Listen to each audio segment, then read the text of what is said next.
a spiritual lullaby for you to fall into samadhi. Suprabhatam, wake up song for Paramashiva to wake up in you. Just remember this one powerful cognition. This Mahavagya puts me in samadhi. This is spiritual lullaby for samadhi. And Suprabhatam, wake up song for Paramashiva in me. For Paramashiva to manifest. With this one spiritual powerful cognition, chant this Mahavagya.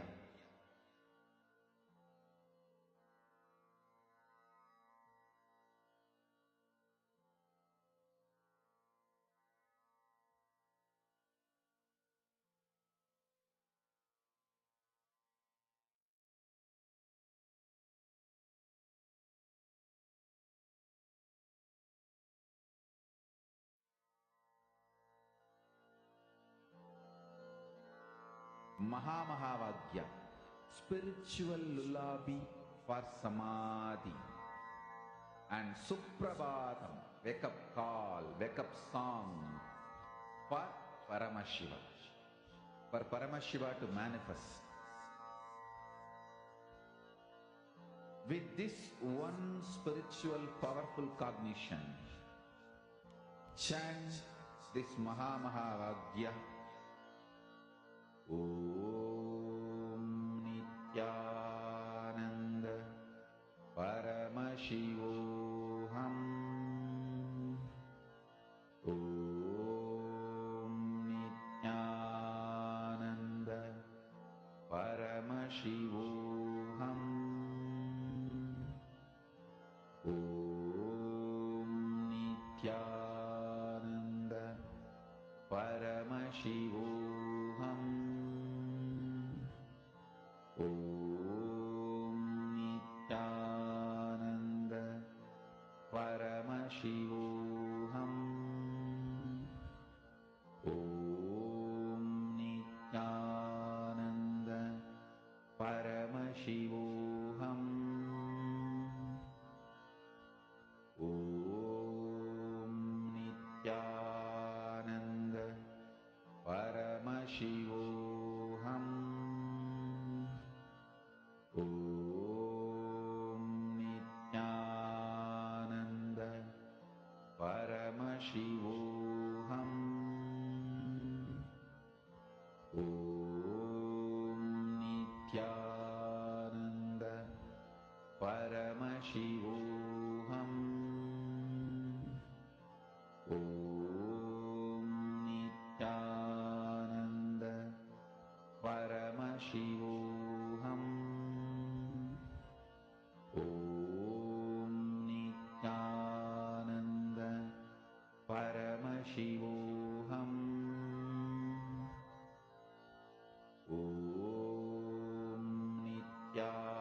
Nithyananda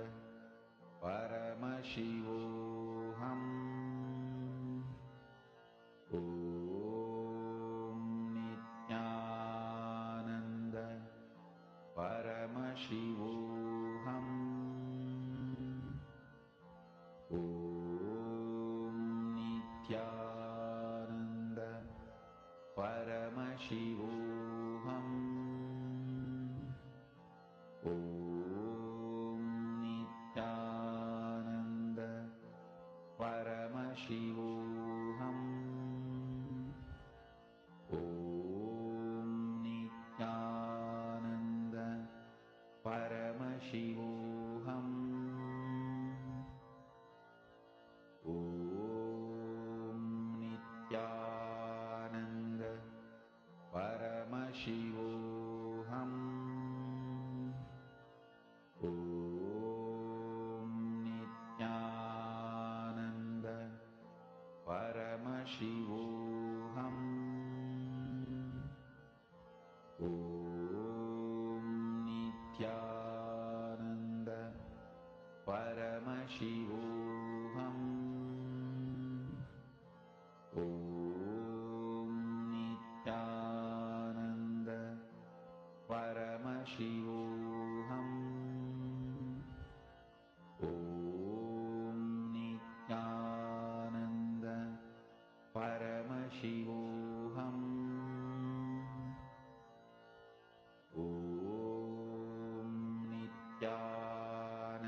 Paramashivoham.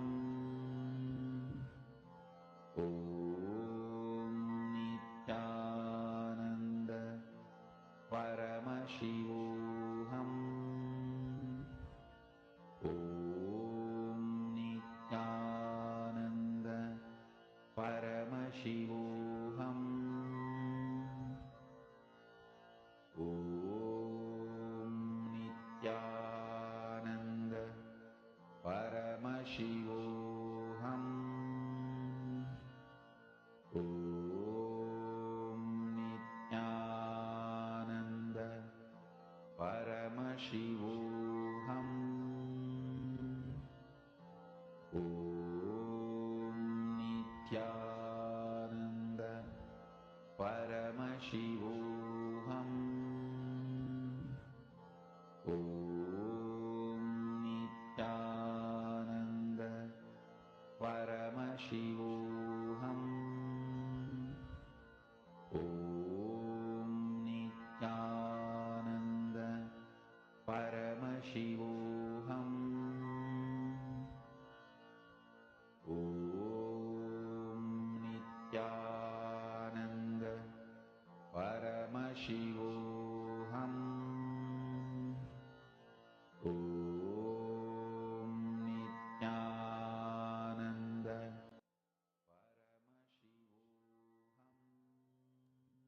Please relax. All of you can settle down. Now, all of us are going to be understanding about one of the most important dimensions. See, today, whatever we all have experienced, right? Like so powerful clicks that we have had, all of these are coming very directly. Today, we are entering and learning about so many mystical aspects, mystical dimensions. Whatever we are learning, all of these are extremely like powerful and mystical.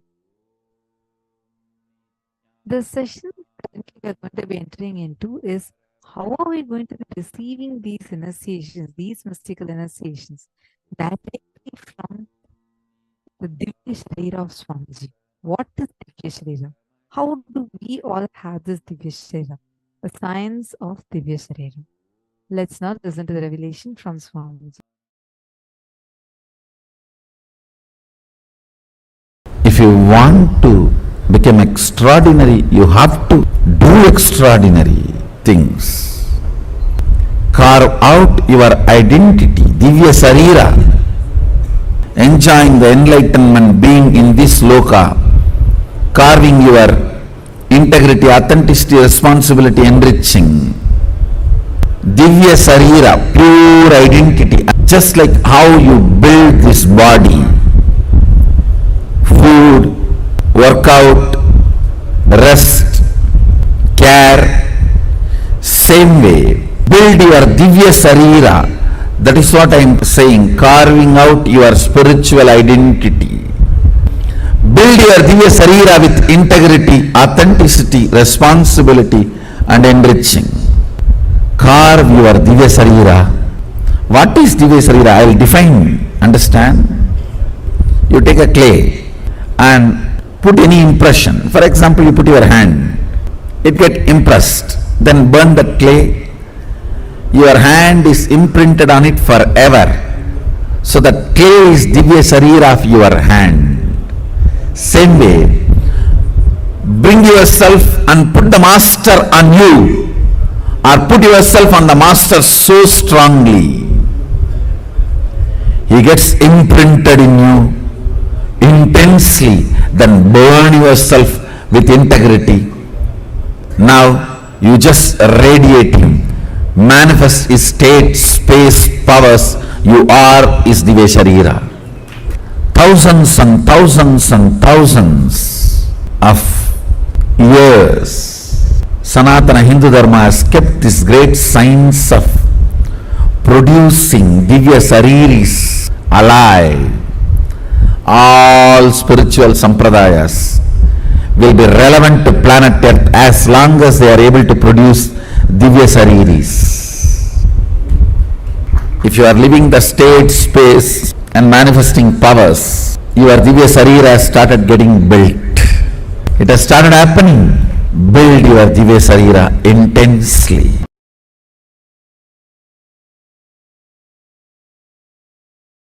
Listen carefully. Too much of shadow of conscious decision gets embedded into your natural selection process and you develop something called Divya Sarira, light body, which reduces your sensual needs drastically to keep you alive and excited. Means, if your Divya Sarira develops more and more, with less input from the external world, you will be more alive, joyful, excited, inspired, radiating. You may not need sense pleasures to keep you alive and active.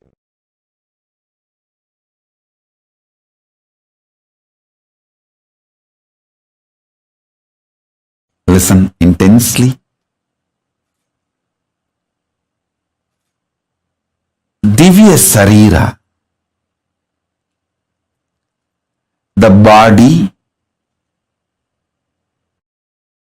indestructible, effulgence, which is inside all of us. Please understand, this Divya Sarira is the core component of all of us.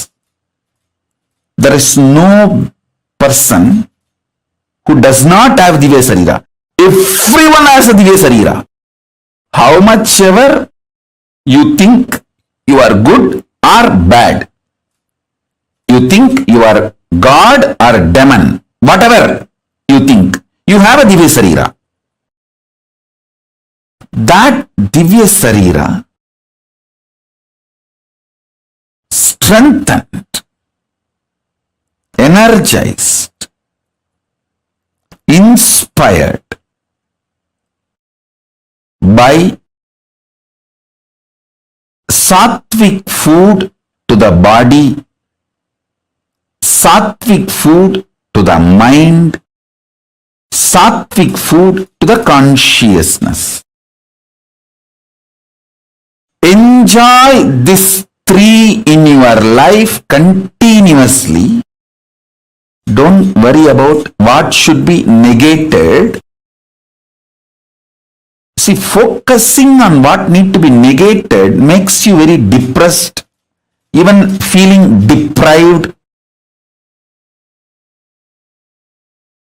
See, if the Divya Sarira in you, the self-effulgent light body in you, if that is strong, you are an enlightened being. You enjoy best things of the consciousness, your existence. You enjoy the best gifts of your existence. If that self-effulgent Divya Sarira gets more and more covered, you get deluded, suffer with the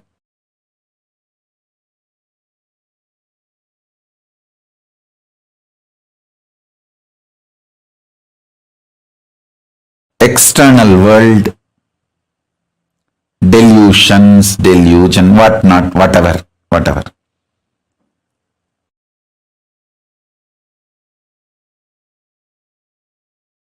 Now I don't want to get into the negative side description. If you miss strengthening Divya Sarira, what happens? I don't want to waste time on that. I only wanted to describe how to strengthen the Divya Sarira.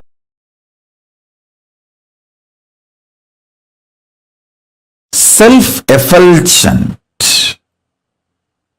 Swayam Prakasa Sutta Sarira, Daiva Sarira.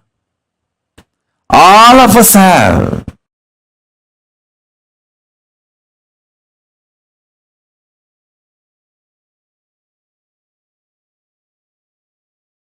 The methodologies to strengthen the Divya Sarira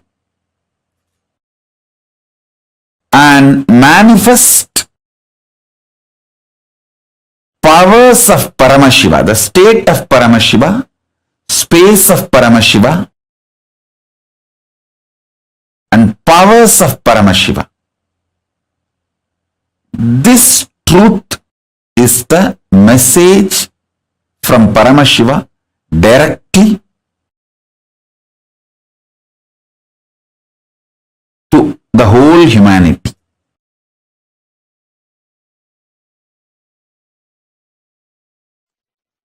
Samadhi and feeling connection empowers your Divya Sarira. Empowering your Divya Sarira is the ultimate productivity of your happening in planet Earth. Your body, physical body,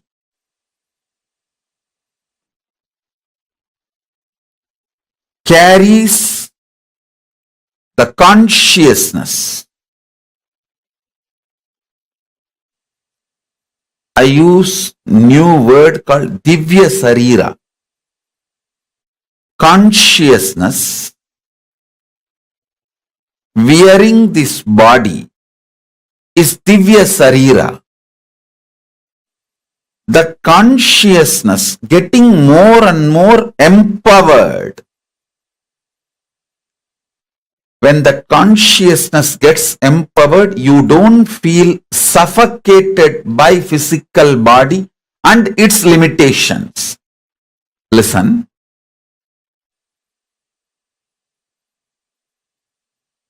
If you are Divya Sarira,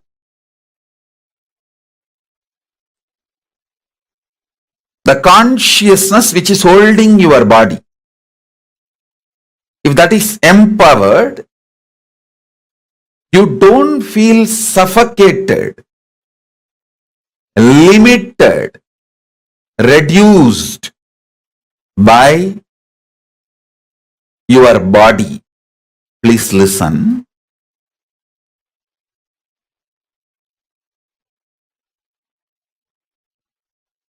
Body limiting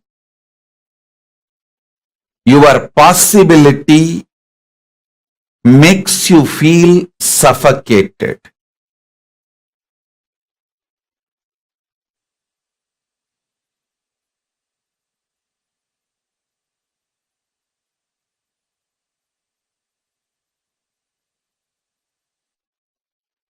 Not only the great powerful cognitions and understandings about the secrets of the cosmos,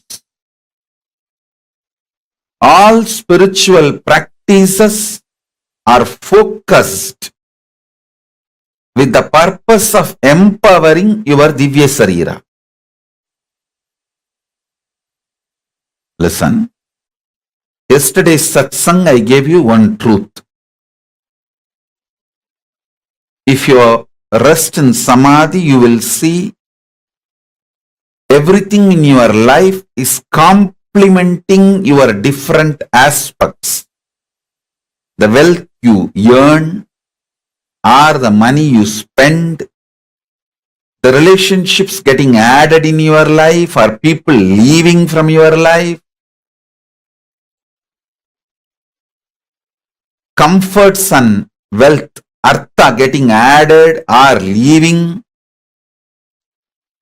the higher values, understandings getting added to you, and middle class values leaving you, everything, if you see, It just complements your expansion.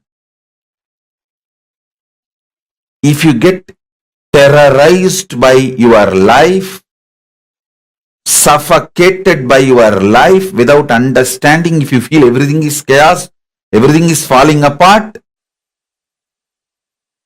due to your inner restlessness, you feel whole life is complication and incompletion. I tell you, nothing falls apart, everything falls in place. Nothing in life falls apart, everything in life falls in place.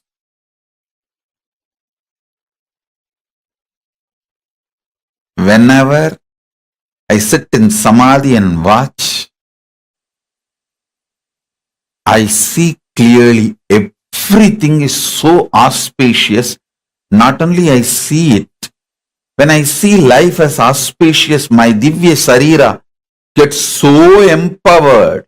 It just manifests powers and miracles. Every time when I reveal the higher truths, it empowers your inner space. It empowers your very being.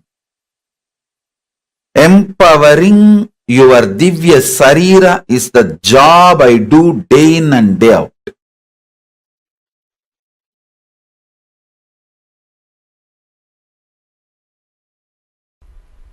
And if you have been a Divya Sariri, means the people who are sitting around me during the energy darshan, helping, guiding all the participants to receive energy darshan, those people are only called as Divya Sariris.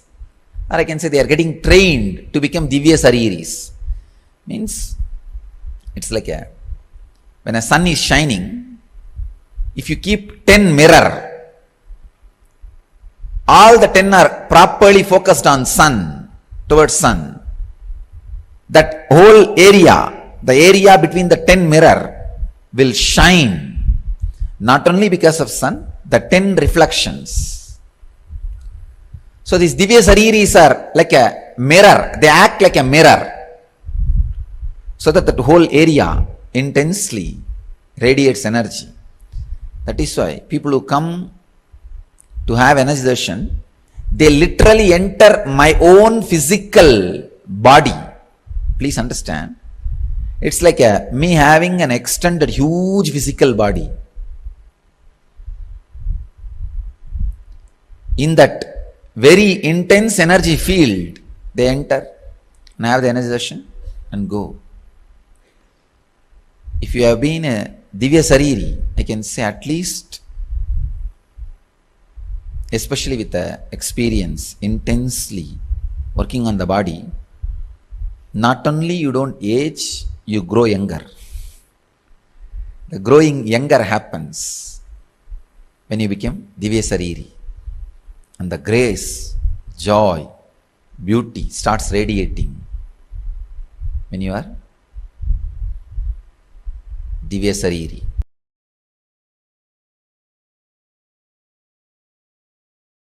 Listen. You have two major components in you. One, superconsciousness. Another one, body, matter. Means Chit and Jata.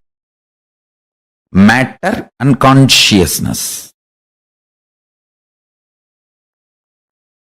Every particle of the matter which is manifested by the superconsciousness and still in alignment with the superconsciousness, that parts are called Divya Sarira in you.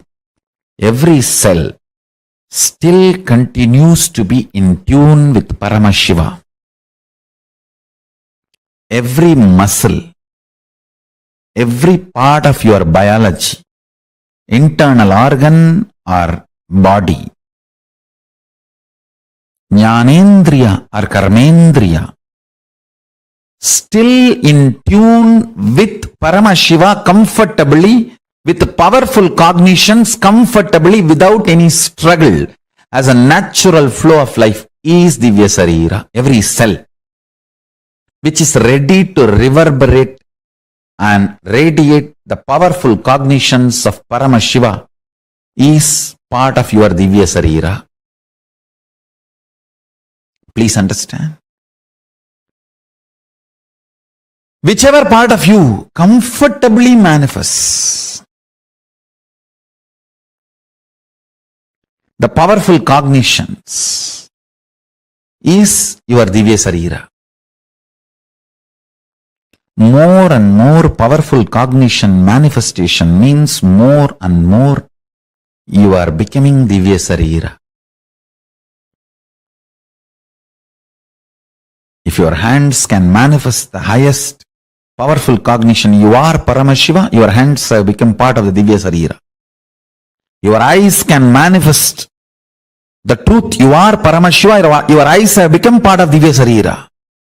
Every cell in your body, if it can comfortably manifest powerful cognitions, it has become part of Divya Sarira. Pain does not exist is one of the powerful cognition because you are soul, you are consciousness, you are Paramashiva.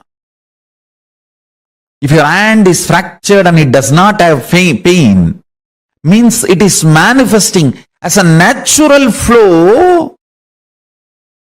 the powerful cognition you are Paramashiva. Understand? You cannot act when there is a compound fracture. You can act as long as everything is well. Not when there is a compound fracture. You can't be crying and telling, I am okay. Understand? It's a natural flow. If powerful cognitions naturally flow in your system, you are Divya Sariri. You become Divya Sarira. Paramashiva beautifully says in Kriya, in Puja, there is a special ritual called making yourself Divya Sariri. You invoke every part with the sacred syllable of Paramashiva's name. Paramashiva sits on the throne made out of 54 mantra. Not 52, 54. 52 akshara, one spelled but doesn't have a script, another one can neither be spelled nor written. So totally 54 akshara.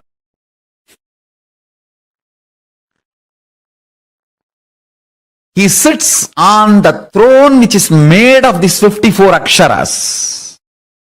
And listen carefully.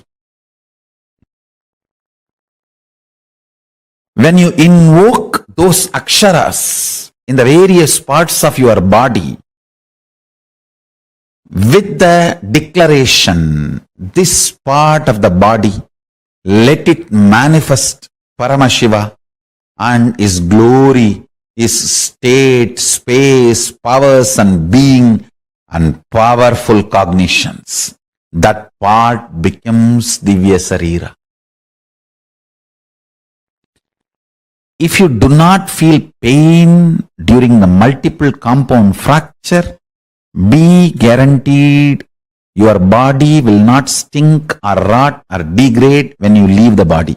It will only be Jiva Samadhi. There will not be ordinary death. The body will not have any decay.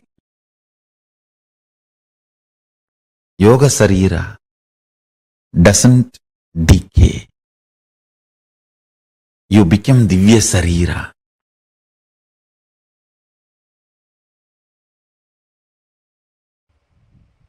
Understand the truth I am trying to convey. Anything your brain can capture and enjoy, your life will make that into reality.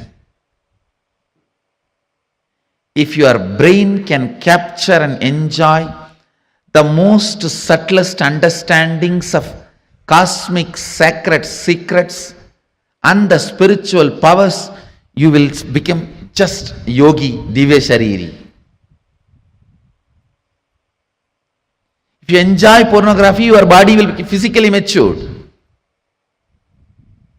If you enjoy the subtle powers, subtle understandings, simply your body will become divya shariri. You will become yogi, bala yogi, bala sant.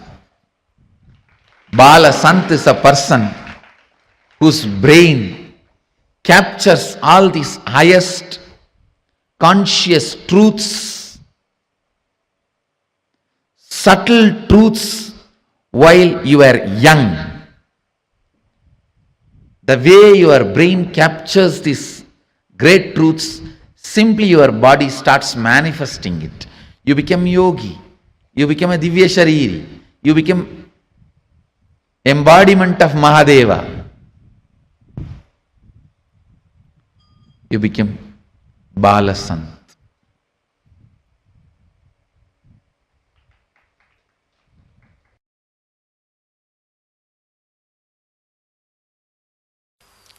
Very strong lessons. You need complete attention. But the lessons will be really helpful. This technical knowledge will really be helpful, not only for enlightenment, for making your life more and more blissful and happy and joyful, becoming a new human being. Becoming a new human being.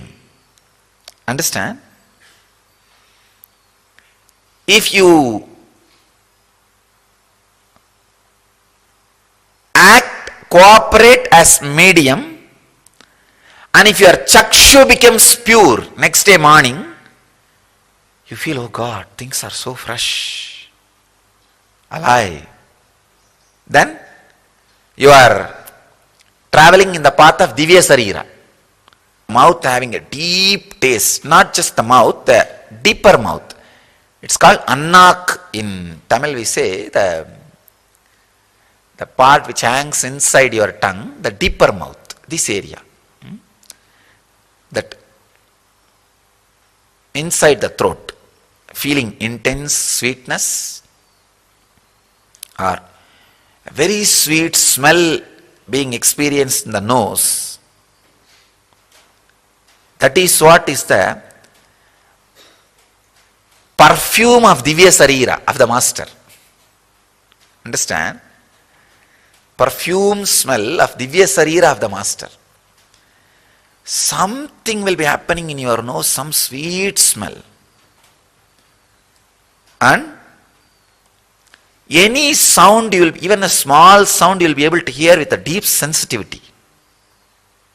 These are the scales. I am telling all the people who were mediums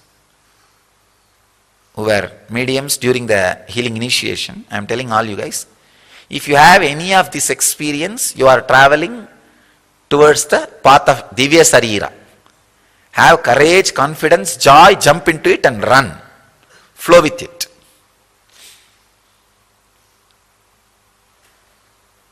I am talking about this so detailed way so that in future, people who are trying to become medium for these ghosts, the dead people, pretas, pichas, all of them should understand difference between that medium and this medium. Medium word is loaded with a negative meaning. That is different and this is different. This is different. Here it is becoming Divya Sarira. There it is becoming more and more unconscious. Vivekananda gives an example. The black magic mediums, it's like throwing a big stone on the horse and stopping it. It will stop, but it will never get up again over. With a master, it's like holding the rope properly and stopping the horse. It will be termed, not killed. Terming the horse is different between killing the horse. So it's an important thing you need to understand.